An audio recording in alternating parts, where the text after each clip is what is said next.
Excuse me po, pwede ko po sana kayo ma-interview for a documentary po. Para sa tayo. May oras naman ako ngayon. Ah, pwede ko po matanong first of all, pangalan niyo po? Si Angela. I met Angela accidentally. Gusto ko sana mag-docu ng mga local dito, kausapin sila, ganun. Nakilala ko si Angela dito sa Beach House Resort somewhere in Batangas sa unang araw ng pagdating ko. 2 oras bago ang check-in time ko, nandun siya at tanaw sa kanyang kilos at itsura na para siyang isang lokal. Local po kayo dito? Hindi actually, pero mga ilang araw na ako dito, may hinihintay lang. Pinagkakalibangan po ba kayo, ganun? Other than this beach thing na meron po? Ngayon, actually wala. Hindi ko rin nasundan yung mga tanong na nalista ko. Hindi rin naman kasi siya lokal. So, nagtanong na lang ako kung ano yung nasa isip ko. Hindi ko alam pero parang kung kausapin niya ako ay hindi mawala sa kanya yung pagkabagot ng moment na to. Parang apat na buwan na ata ako wala ginagawa. Nagpapahinga lang. Naghihintay lang. Hindi ito tungkol sa kanya o sa akin. Hindi naman talaga. Tignan natin. Gusto ko itong maging tungkol sa paghihintay, kabugutan, kaboringan. Sinubukan ko naman ito gawing medyo interesting. Sinubukan ko naman. Pero itong docu na ito ay nakakabagot. Ito ay isang dokumentaryo ng at sa paghihintay.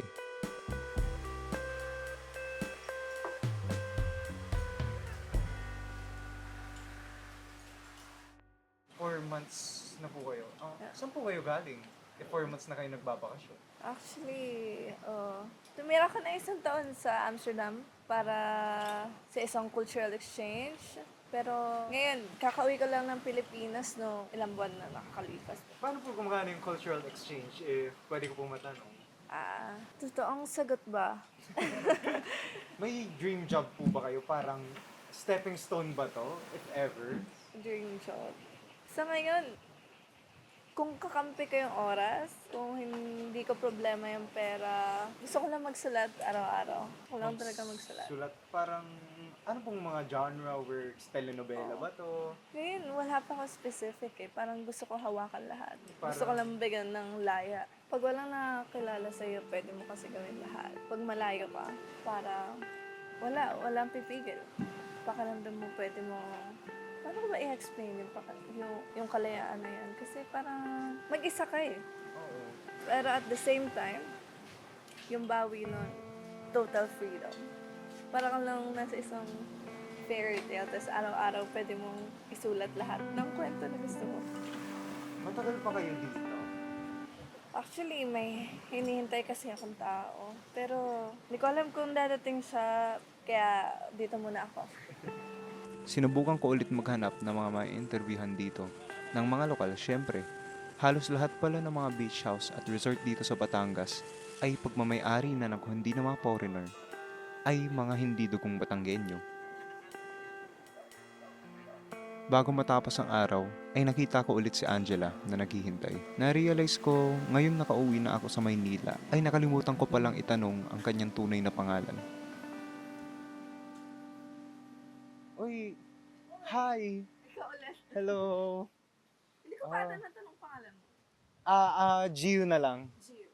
Yes. Parang kanina ka pa nandito ah. Naalala mo yung sinabi ko sa'yo pagkitain ko? Oo. Hindi daw siya makakapunta. Kaya, wala. Maghihintay muna tayo. At least naman may kasama ka ngayon sa paghihintay. Oo nga. Si Brownie! Si Brownie o si Brownie. Nakalagay yung spelling sa kwintas niya. Hindi ko alam pero sa lahat ng aso dito sa tinutuluyan ko, ay siya ang pinakamacho at pinakamakulit. Para siyang 5'1" na small king na nag-gym 7 times a week. Hindi ka ba na-bore sa ganitong... Bored. More on, siguro, mas angat yung pakaramdam ng loneliness. Wala, pakaramdam ko mag-isa ako. Lalo na pag naghihintay ako, tapos nalaman ko hindi siya dadating. Pero ayos lang. Di ba? Buti nga pala, hindi pala ako mag-isa. May Oo. kasama ako. Sobrang familiar kasi ng pangungulila eh. Kapag umaalis ka o kaya naghihintay ka. Siguro ayun yung isa sa pinaka-familiar na emosyon. Naalala mo yung kwento ko sa Amsterdam? Mm-mm. Yeah. Ayun yung isa sa pinaka-familiar na emosyon nung nasa malayo ako. Yun yung, let's say, first time mo abroad? Yeah. Kasi pagka-graduate ko ng college, tinapos ko yung sociology, lumipad na ako palayo. May difference ba yung loneliness na nararamdaman mo dito sa, let's say, eto sa beach na to, tapos dun sa mismong Kung malayo Europa? ako. Oo. Lagi ko siyang kinukumpara sa lalim ng... Kasi kung gaano kalaki yung kapasidad mo magmahal, ganun din yung lalim ng kapasidad mo mangulila. Parating nandun ka sa magkabilang dulo nun eh. Kaya, nung nasa Europa ako, tapos ngayon nandito ako, parang pareho. Pero hindi ko alam kung ano yung hugis o kulay o hubog nung hinahanap ko. Parang matulis siya, pero, Wala nga eksaktong hugis eh. di ba? Wala nga eksaktong forma. Parang nararamdaman mo lang siya, Tara, hindi na dagat. tapos, Brownie! Nasaan siya? hala, Sige, tara. wala siya ngayon. Alam mo, isang kwento, naalala ko lang, madalas na, ano ba, nagigising ako sa kama ng tao hindi ko kalala. Pero, hindi ko kalala yung tao na yung pagkagising ko, pero ilang pulgada lang yung layo namin dalawa. Sa mga oras na yun, feeling ko hindi ako mag-isa. Pero tapos na yun, pagkagising nyo, wala na. Eh, lahat naman ng tao, nangungulila, di ba? Pwede ko bang, parang ang weird na ask eh, pero pwede Yeah? ko bang i-document kung habang naghihintay ka hanggang dumating yung taong hinihintay mo? May, Kasi ako naman din, parang na-curious din ako kung sino ba siya. sigurado ka ba? Kasi hindi taga ako sigurado kung kailan o dadating ba siya, pero ikaw, pwede mo ako sama maghintay. Masarap din ka may kasama kapag naghihintay ka. Pero hindi natin alam kung naghihintay tayo sa wala. Pero sige, dito lang ako sa beach na to ulit.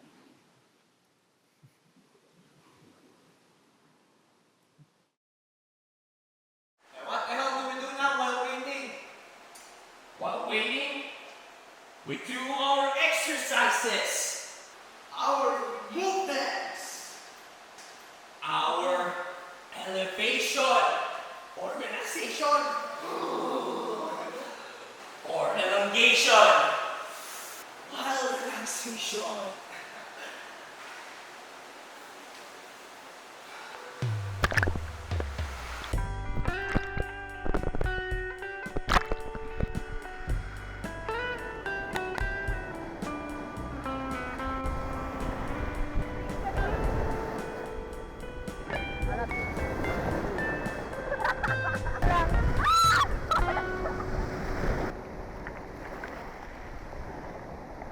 Ayon sa mitolohiya na mga Bisaya, pinangalan nila sa dagat, Magwayan. Ganda ang pangalan na. Tapos, yung anito naman daw ng langit, pangalan, Kaptan. Pero, alam mo yung pinaka-paborito kong version ng dagat at langit, balangkas ng mga Negros. Kasi hindi tungkol sa pag-ibig. Tungkol naman to sa galit, saka buot. Kwento ko sa'yo Una daw, si Magwayen, may anak. Ang pangalan ng anak niya si Dagat. Si Kaptan naman, may anak na lalaki. Ang pangalan ay si Lihangin. Yan. Yung dalawa, si Lihangin at si Dagat. Nagkaanak, 4. Liadlaw, Lesuga, Likalibutan, at nakalimutan ko yung isa.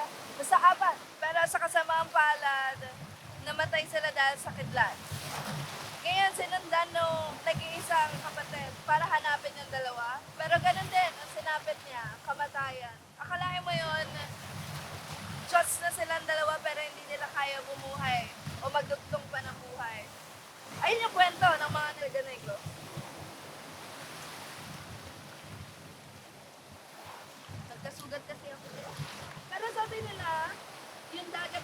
napakagaling.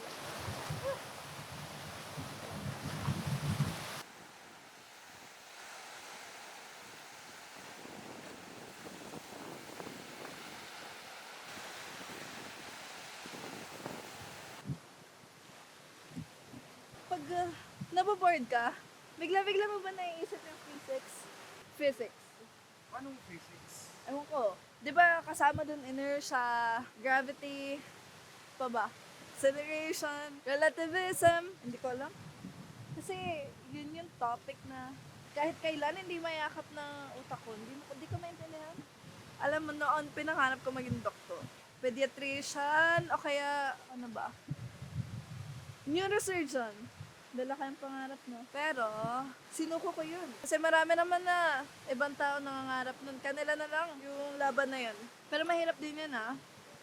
Yung ililibing mo yung version na ikaw na nangangarap nun. Tapos, kinabukasan, ibang panaginip na lang. Pero wala eh.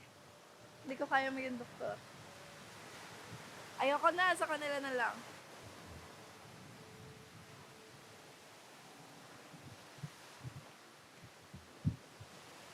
Hintay na lang ako makaalis ulit. Pero di ba sabi ko, baka dadating. Dadating. Alam ko dadating siya. Kung hindi, di maghihintay.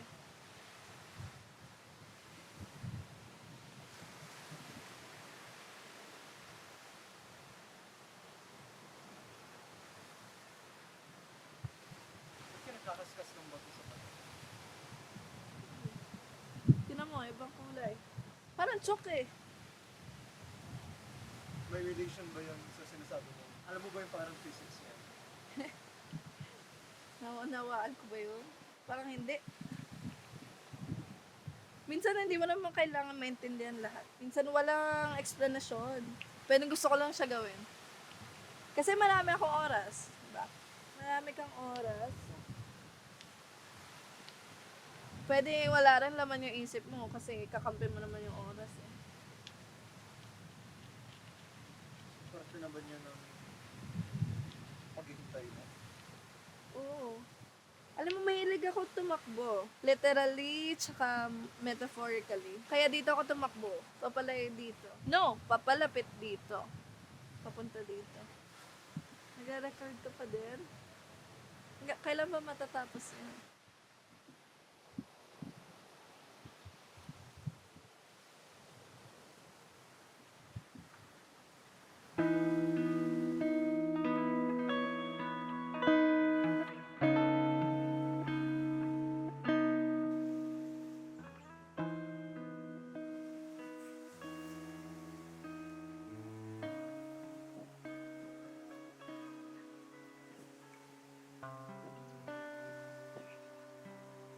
Bakit?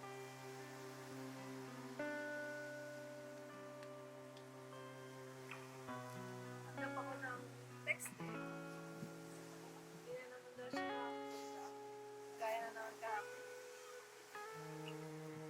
Kainis? Nakakahiya. So, ano na gagawin mo?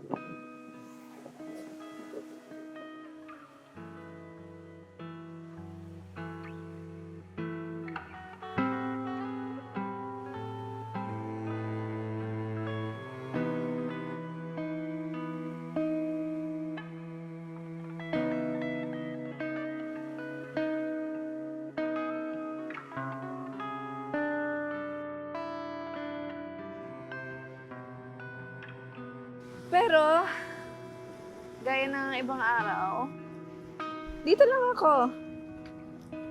Gihintay na lang ako ulit. Baka bukas may text na ulit o ewan, basta dito muna tayo. Diba?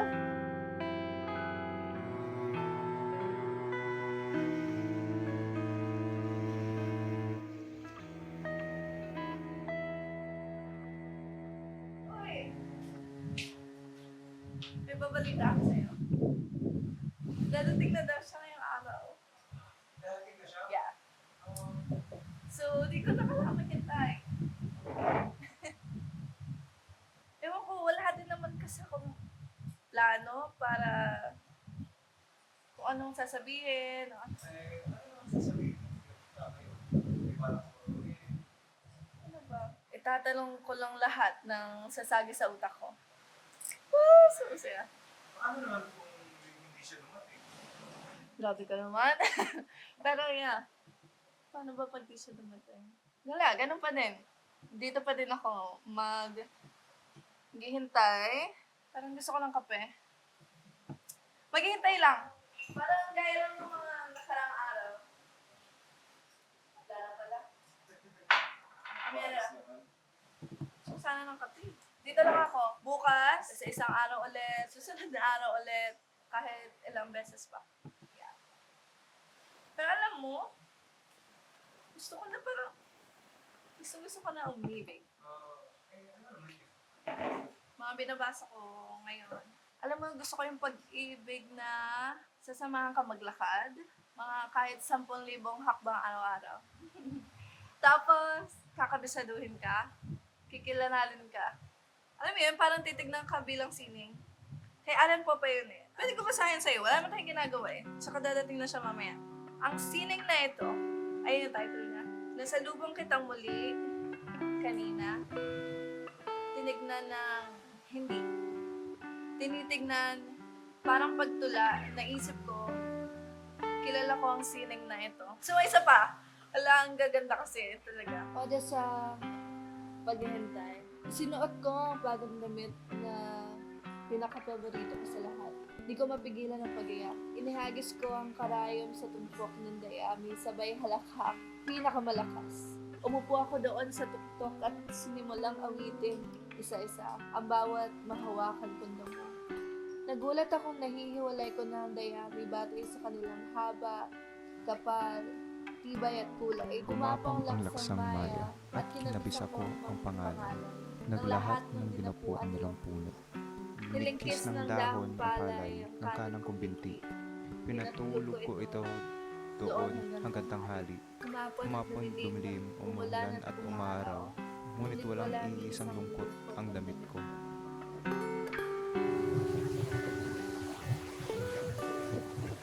Parang saan ba yan, Kuya?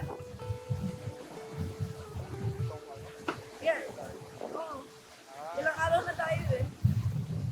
Wala, papakita ko lang sa mga friends ko, sa mga tabi din, gano'n. Sino man matipukan. Sila pa manonood niyan? E di, parang ano yan? Docu ng... Wala! Parang wala talaga. Docu lang ng... Ewan ko. Ano ba itong ginagawa natin? Hintay, diba? E di, parang ang pangit niyan. Sobrang boring. Ikaw na nga nagsabi, ikaw tong hintay ng hintay. Di ba, lahat naman tayo naghihintay. Dokumentary ng paghihintay.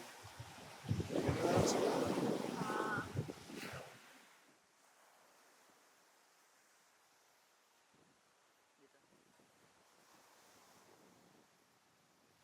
Anong paborito mong pelikula? Papakita ko sa iyo yung akin. Past lives, nag-uusap pala sila. Ito yung sabi niya, you have to live because you're you. And the reason I like you is because you're you. And who you are is someone who lives. Paano mo pakakawalan yung isang taong laging kailangan lumayo? Kasi maganda din naman yung view. Pwede ka bang magbasa ng poem? Lagi kang dalayo ang libro eh.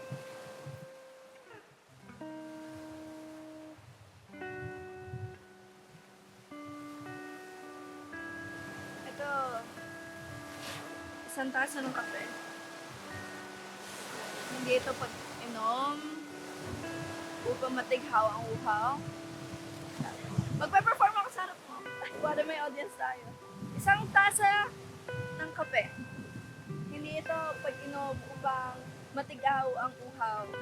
Tulad ng hindi mahintay na ginhawa sa isang baso ng malamig na tubig sa gitna ng tag-init. May pag-inom na kailangan ng panahon, paunti-unti. upang madama ang paso ng bagong-bagong kulo. Ang pait ng bawat sipsip. Wait lang ah. Parang narinig ko.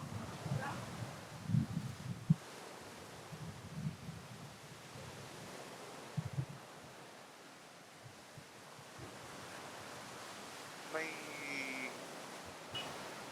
Wala. Parang hapon pa din. Hindi daw siya dadating. Sanay na ako.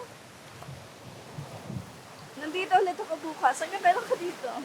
Siguro mga hanggang bukas, ganun. Kung di pa siya dumating bukas. Ayun. Ganito na yung tapos nun.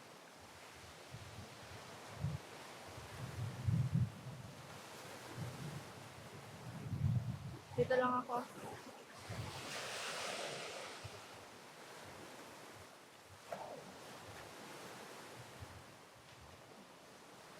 Sinubukan ko siyang ayain at bumalik sa rest house. Tumango naman siya at umoo. Pero hindi siya gumalaw. Hinayaan niya lang na kainin kami ng ingay ng hangin at dagat na tila mas tahimik pa sa katahimikan. Hindi naman nakita sa mukha niya ang pagkalungkot o pagkabagod. Natural na pagkakadismaya. Pero katulad ni Angela na naghihintay sa taong hindi naman siya siguradong dadating ay parang isang tala ng katotohanan. Lahat tayo ay naghihintay. Naguubos ng oras. Gumagawa ng walang kabuluhan. Araw-araw naghihintay sa wala. Kinabukasan, umuwi na ako.